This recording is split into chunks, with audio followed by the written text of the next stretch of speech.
Bem-vindos a mais um quadro de saúde mental no programa Maria Bonita na TV Poços. Hoje vamos conversar sobre dois temas que têm muita ocorrência no consultório, que é depressão e transtorno afetivo bipolar. E quem aceitou o nosso convite hoje é uma psiquiatra, doutora Silvia. Doutora Silvia, obrigada por aceitar o nosso convite. Bem-vinda. Tudo bem? Tudo bem, muito obrigada. Olá a todos. É um prazer imenso estar aqui, poder compartilhar informações, né, que podem aí até mesmo salvar vidas, né, e fazer muita diferença na vida das pessoas. Eu estou muito grata de poder estar participando. Obrigada. Que bom. Doutora Silvia, explique para os nossos telespectadores o que seria a depressão. Gente, é o seguinte, a depressão é uma doença, assim como outras doenças. É uma doença crônica. E como eu gosto de comparar um pouquinho com uma pressão alta, problemas cardíacos, problemas gástricos. Então, para a gente entender que é uma doença, isso é muito importante.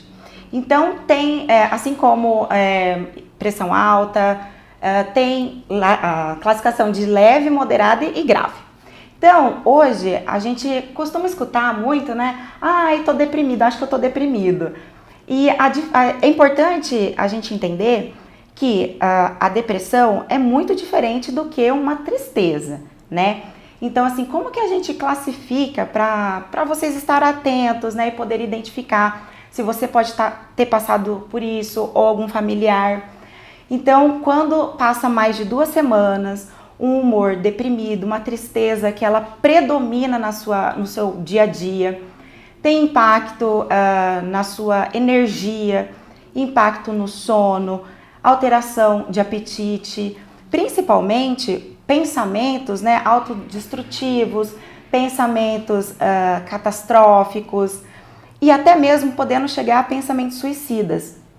Muitas vezes, os sintomas depressivos eles podem se manifestar também com algumas manifestações físicas.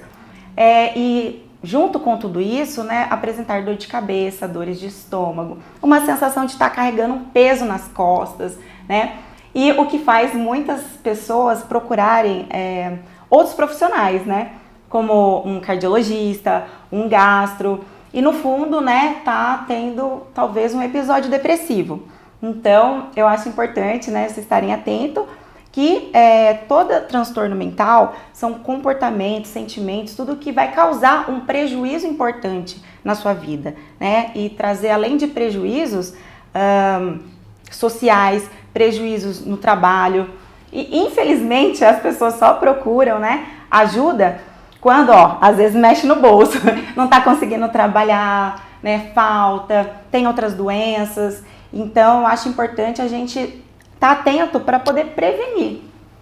Sim. Você percebe uma demanda no seu consultório maior de crianças, adolescentes ou adultos em casos de depressão? Bom, como o meu público maior é de infância e adolescência, né, eu costumo, é mais frequente, sim, crianças, adolescentes e adultos jovens, né. Então, acho importante a gente vê que existe sim, né, assim, o transtorno do humor, ele pode acontecer em vários ciclos da vida, tanto na infância, na adolescência, na fase adulta e em idosos. Então, quando a manifestação né, desse humor deprimido, dessa perda de energia em crianças e adolescentes, costumam ser muito diferentes, né, como manifesta com adulto.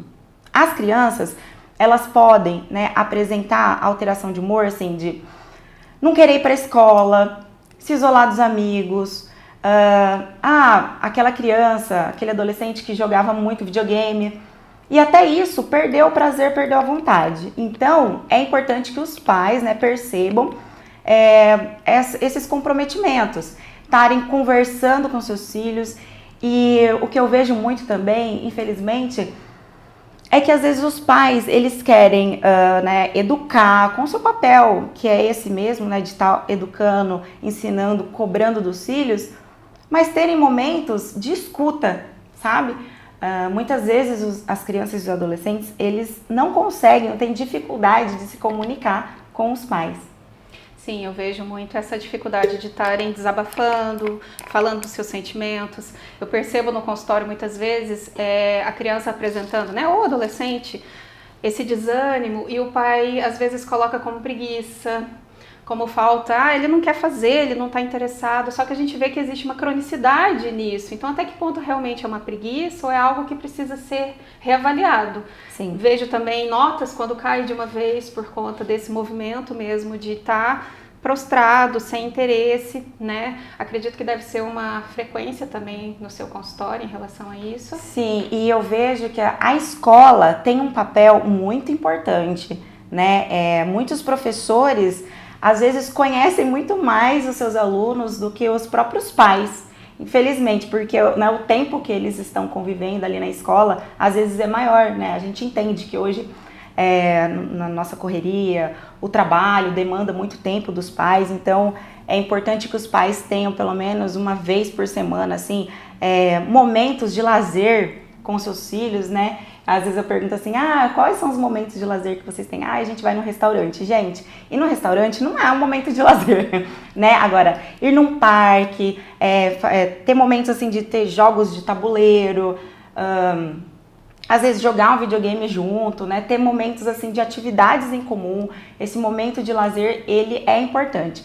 E voltando, né, como eu estava falando, da participação da escola e dos professores, muitas vezes eles conseguem perceber, né, e pontuar para os pais, né, essa mudança de estado de humor. Então, assim, aquela criança, aquele adolescente, como você disse, né, começou a ter, era um bom aluno, começou a ter queda nas notas, tá se isolando mais, não tá mais ficando participativo na aula. Então, é uma criança que ela não era assim, ela está assim.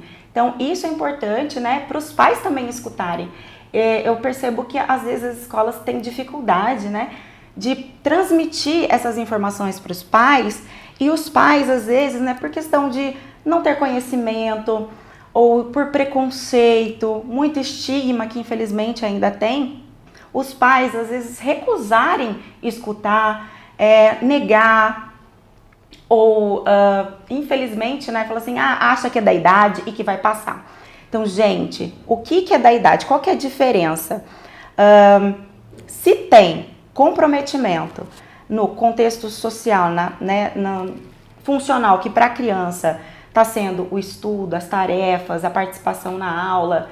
Então, se ela está tendo essa alteração, esses prejuízos, é importante procurar, né, um profissional, né, de saúde mental e procurar ajuda mesmo, porque isso, não deixem, né, de que isso se agrave.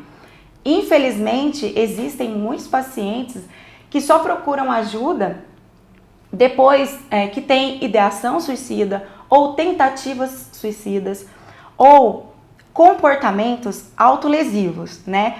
Que esses comportamentos, eles já acionam, né, a importância de sim dar atenção a essa criança e a esse adolescente. A gente vê muito ainda preconceito da sociedade, né? E que muitas vezes esse paciente está nesse sofrimento absurdo e aí ele escuta, não, você precisa trabalhar mais, ou você precisa rezar mais, isso é falta de fé. E aí a gente nota toda uma diminuição da atenção. E aí é onde muitas vezes o paciente chega gravíssimo para tratamento, porque ele mesmo se pune de acreditar que aquilo não é nada. Como assim? Eu tenho tudo, eu tenho casa, eu tenho família, eu tenho emprego, eu tenho comida e estou triste, estou depressivo? Não, eu tenho que trabalhar mais, eu tenho que rezar mais. E não é assim, né, Silvia? Isso. Então, para deixar claro aqui, né, que o transtorno depressivo, a depressão, é uma doença multifatorial. Existem, né, fatores genéticos, fatores biológicos, ambientais e socioculturais também, que, né, fazem parte do desencadeamento de um episódio depressivo na vida da pessoa, sendo ela na infância, na adolescência ou na vida adulta. Então, gente, já é comprovado, né, cientificamente, e o mais importante da gente compreender que é uma doença é por causa da nossa qualidade de vida, né? Hoje, os transtornos mentais assim como o transtorno depressivo, tem um impacto, né, financeiro para a vida das pessoas, assim, tem um custo muito alto. Então, é muito importante a gente estar cuidando da nossa saúde mental para poder estar prevenindo. Sim. Vamos falar um pouquinho sobre o tratamento, né? Vamos. Muitas vezes eu encaminho o paciente para procurar essa ajuda psiquiátrica e ele acha que vai tomar remédio o resto da vida, tem todo um preconceito em cima da medicação. Então, explica para eles como é que é um tratamento psiquiátrico para a depressão. Gente, o transtorno depressivo, a gente faz um tratamento individualizado, né? Então é muito importante você procurar ajuda de um profissional especializado para poder te orientar, para poder primeiro fazer um bom diagnóstico, né? Até mesmo porque o tratamento ele é individualizado. Então assim, tem, como eu falei, né, no começo, existem as formas mais leves, moderadas e existem as manifestações mais graves. Então, é importante procurar ajuda do profissional, né, para poder identificar que estado que está.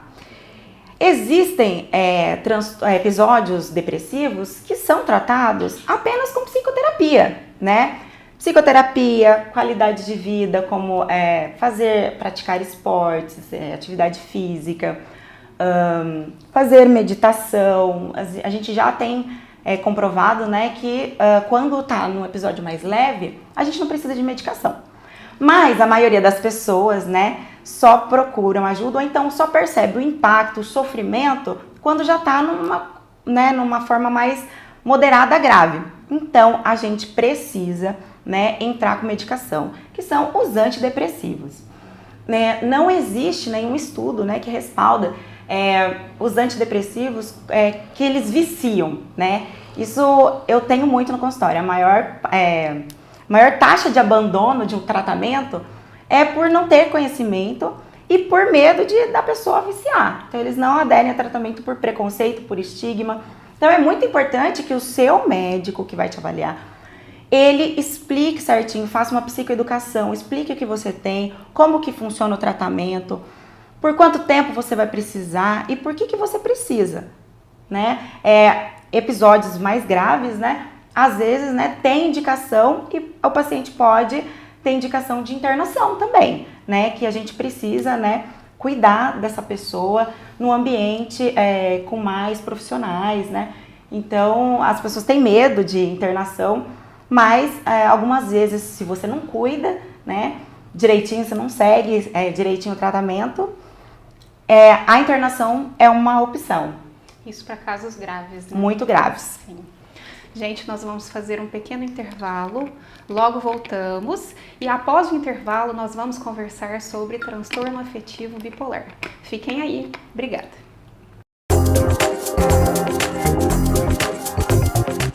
Há mais de 4 anos no mercado, nós conseguimos lançar a nossa marca de cosméticos. Pois é, pessoal, isso aí não é para qualquer um não, viu? Nós conseguimos juntar, através de técnica com muito conhecimento, uma marca que tem qualidade de grandes marcas e com preço de supermercado. Pois é, eu quero que vocês conheçam toda a nossa linha de produtos, que hoje é o nosso carro-chefe do Maria Bonita. E se você quiser ser meu representante comercial, segue aí na bio e vem ser parceiro da Maria Bonita.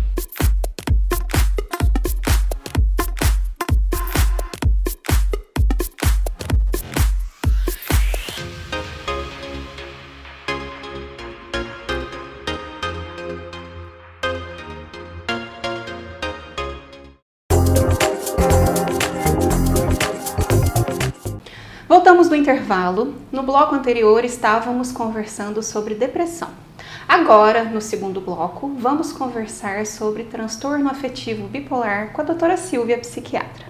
Doutora Silvia, apresente para eles um pouquinho sobre o que seria esse transtorno afetivo bipolar. Bom, transtorno afetivo do humor bipolar é caracterizado por episódios depressivos e episódios de mania ou hipomania. Ele é um transtorno grave com muito impacto na qualidade de vida das pessoas.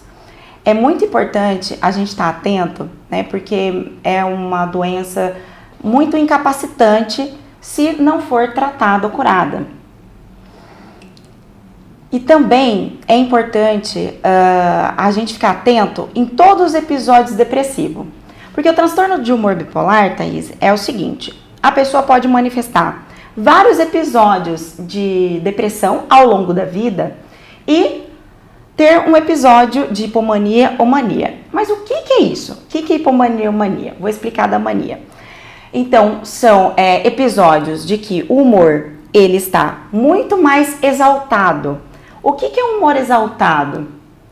É um período de que pode ser durar de 3 dias a 1 semana ou a várias semanas da pessoa, ela muda o padrão de quem ela era. Então é uma mudança que causa um impacto muito importante. As pessoas conseguem perceber. Então ela tem uma mudança de humor, que ela tem um aumento de energia, o pensamento fica muito mais acelerado, tem uma fala muito rápida, às vezes as pessoas não conseguem entender o que ela fala, chegando até mesmo falar coisas incompreensíveis, está se sentindo uma sensação de grandiosidade. Então ela muda a personalidade dela, parece que ela é outro personagem. E também, né, além de aumento de energia, irritabilidade, pode manifestar com inquietação psicomotora, ela fica muito agitada, muito acelerada, diminuição da necessidade do sono, então ela tem tanta energia que ela não precisa dormir, ela é demais, ela é fantástica, ela pode tudo, então a pessoa ela trabalha muito. Então são fases, são pessoas que têm fases ao longo da vida, né, e essas fases, tanto fases de tá muito acelerada, exaltada, grandiosa, pode passar a ter fases de um humor muito deprimido, total sem energia, uma manifestação assim de um quadro bem melancólico, ou pode ser atípico também, manifestar sintomas depressivos. E aí a pessoa falta o trabalho, deixa de ir para a escola, se isola das pessoas, tem prejuízo na concentração, ela muda, né? Então, esses episódios ao longo da vida, eles comprometem muito a qualidade de vida dessa pessoa, tanto no contexto social, nos relacionamentos, financeiros, funcionais, né? Então, é muito importante estar atento. Se tem, também é uma doença muito complexa, multifatorial, e tem um componente genético também. Então, estar atento, né? Se você tem alguém na família que já tem um diagnóstico, né? Eu tava falando do episódio de mania para poder falar da hipomania. Então, gente, o episódio de mania foi aquele que eu contei para vocês, né? De um humor muito mais exaltado. A pessoa pode chegar a ter tanta energia que os pensamentos dela ficam muito complexos, ao ponto de manifestar sintomas psicóticos. Então, é um transtorno grave, né?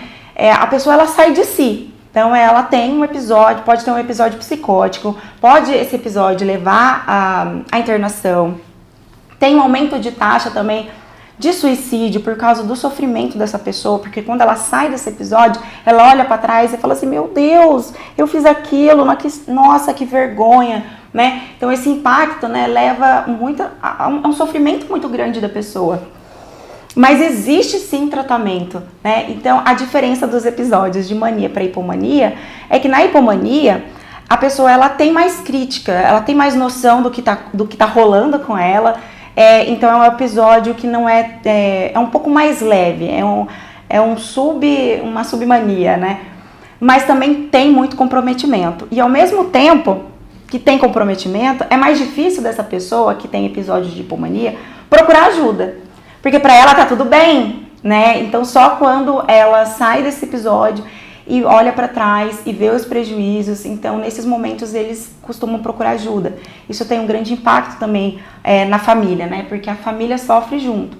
Então é muito importante quando a gente atende profissional de saúde mental, a estar atendendo um paciente, né? Com uma pessoa com esse sofrimento, tá explicando, tá fazendo um bom diagnóstico, né? Porque o tratamento, ele é diferente de um episódio de transtorno depressivo apenas. No bloco anterior, a gente estava conversando sobre depressão e lá, né, foi dito que a gente consegue encontrar diagnóstico de criança, adolescentes e adultos. Já o transtorno afetivo bipolar, nós encontramos em crianças também? Sim, é mais raro, é mais difícil em crianças, né? Pode ter um início na infância, mas é uma porcentagem muito menor. É muito mais frequente, né, o desencadeamento desses episódios na fase adulta, adulto jovem, mas nós encontramos também na adolescência. Há um tempo atrás, né, alguns estudos já mostraram que muitos pacientes, né, acompanhavam com seus médicos, com psiquiatra, psicólogo, e às vezes demoraram em média 10 anos para poder fechar o diagnóstico. Então, é um diagnóstico muito difícil, é importante estar acompanhando com um profissional, né, muito bem treinado para poder estar reconhecendo aquilo, porque quanto mais precoce a gente puder, né, infelizmente não existe, assim, uma ferramenta como um exame, né, ai doutora, posso fazer um exame para saber, para fechar meu diagnóstico? Não existe nenhum exame para poder comprovar. O diagnóstico é clínico, é muito difícil fazer na primeira consulta, mas a gente vai acompanhando e existem várias manifestações clínicas que se diferem, né? Porque cada pessoa é uma pessoa, então a avaliação ela é muito individualizada e é possível, né, fazer um diagnóstico na adolescência, na idade adulta, adulto jovem, e infelizmente a maioria, né, é muito frequente estar acompanhado um transtorno de humor com um transtorno de ansiedade generalizada, um transtorno do pânico, uma fobia social ou outras fobias, né? E aí a gente percebe que na maioria das vezes os pais trazem os adolescentes, os filhos, por causa desses outros sintomas que são comórbidos com o transtorno de humor, né? E ao longo do acompanhamento a gente vai percebendo e vai fechando o diagnóstico. E existe ainda casos que as pessoas têm dúvidas em relação ao border e o bipolar, né? O transtorno de personalidade borderline, gente. Então, assim, assim como na outras áreas da saúde, outras áreas médicas, né, a gente tem as comorbidades, ou seja, tem um transtorno, né, psiquiátrico acompanhado com outros transtornos psiquiátricos. O transtorno de personalidade borderline é um transtorno de personalidade. A gente fala que a nossa personalidade é a máscara que a gente usa, né? Então, a gente pode fazer a diferença do diagnóstico. Pode existir um diagnóstico comórbido, né? A pessoa pode ter um transtorno de personalidade com um transtorno de humor, sim.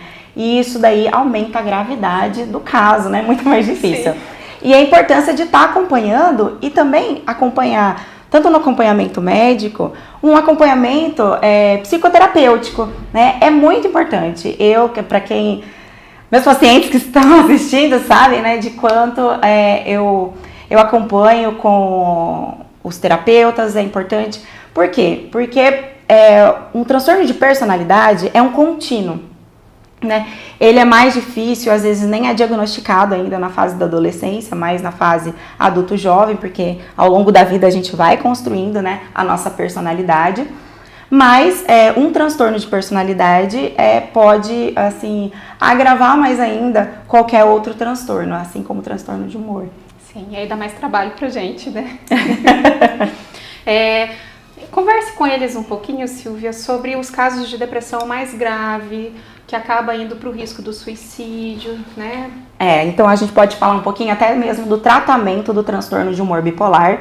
Assim, o transtorno de humor bipolar, como ele é um transtorno mais grave, na maioria dos casos, né, todos os casos, na verdade, tem indicação, sim, de medicação, além de estar associado com uma psicoterapia.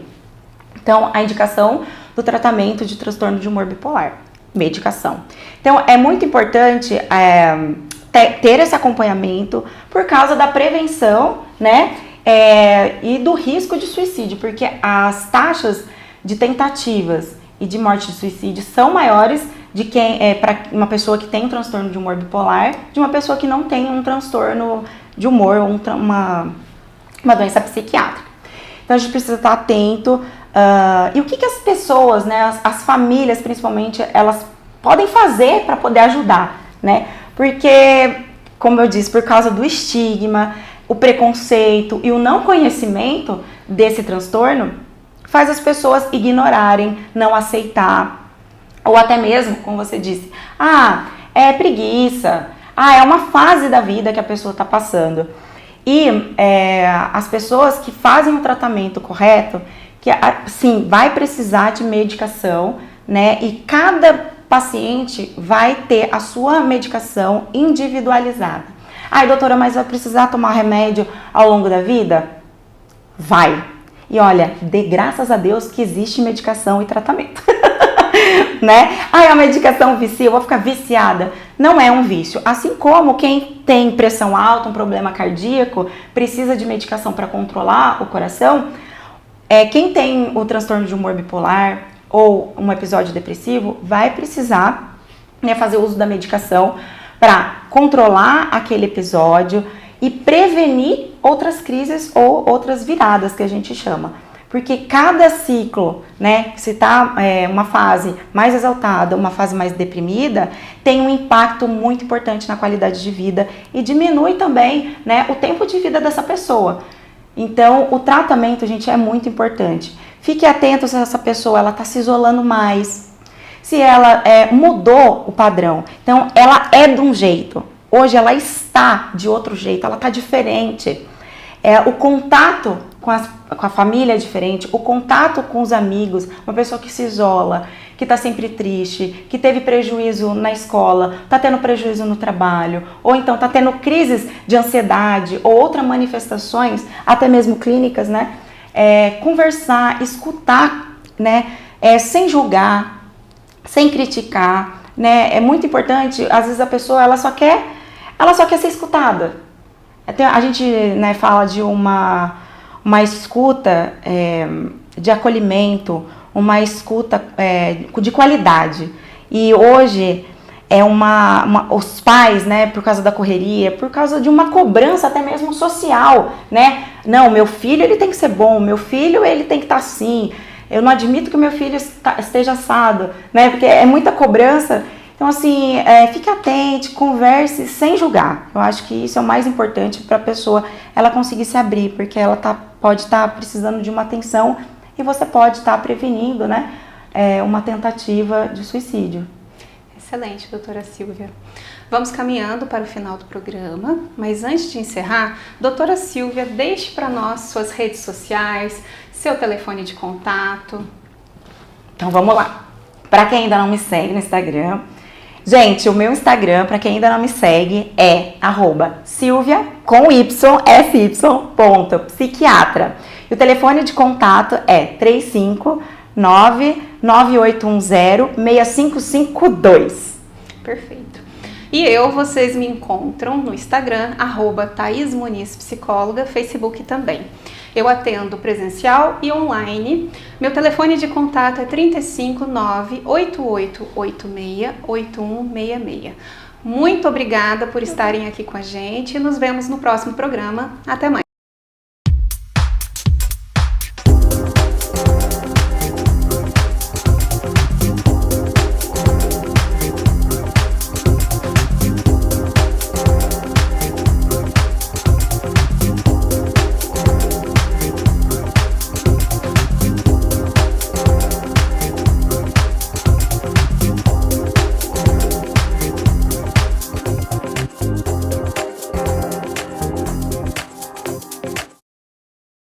Há mais de 4 anos no mercado, nós conseguimos lançar a nossa marca de cosméticos. Pois é, pessoal, isso aí não é para qualquer um não, viu? Nós conseguimos juntar, através de técnica com muito conhecimento, uma marca que tem qualidade de grandes marcas e com preço de supermercado. Pois é, eu quero que vocês conheçam toda a nossa linha de produtos, que hoje é o nosso carro-chefe do Maria Bonita. E se você quiser ser meu representante comercial, segue aí na bio e vem ser parceiro da Maria Bonita.